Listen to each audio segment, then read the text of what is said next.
So I'm Danny Meyer. I got into mountain biking like a lot of people did during COVID, and I found a Walmart bike on Facebook Marketplace for $75 and came out here to Mount Airy for my first ever time. I met one of the trail stewards here in the parking lot. He directed me on where to go, and from then on I have been absolutely in love. I'm a snowboarder, in the winter during this time of year. I needed something else, as an adrenaline junkie to kind of fill that void. And so finding mountain biking was just the absolutely most perfect thing.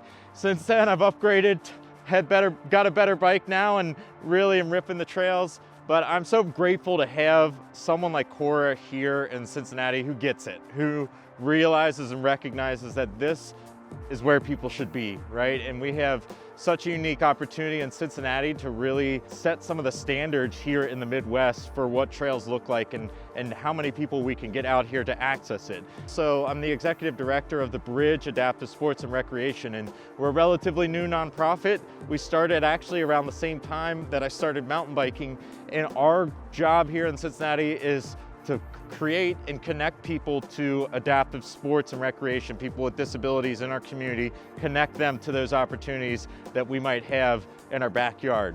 One thing that isn't present and we haven't actually tackled yet is adaptive mountain biking itself. We're looking to get these really expensive pieces of adaptive mountain bikes that usually range from $15,000 to $20,000 a piece. We want to get some of those so that we can actually get people with disabilities out on these trails and starting to rip. So one thing that I do love about CORA is that they're always thinking of what's next. And while these trails weren't initially built for people with disabilities, I've been in a ton of conversations since I started the bridge about how we can step up and make trails that are adaptable and really for everyone. To have those entry-level trails that not only kids can get on, newcomers to mountain bike, but then people with disabilities can get down on these trikes, it's gonna be huge. So the bridge, hopefully in the next year, we can find some funding to get ourselves some adaptive mountain bikes, and I hope to keep doing some programming with CORA.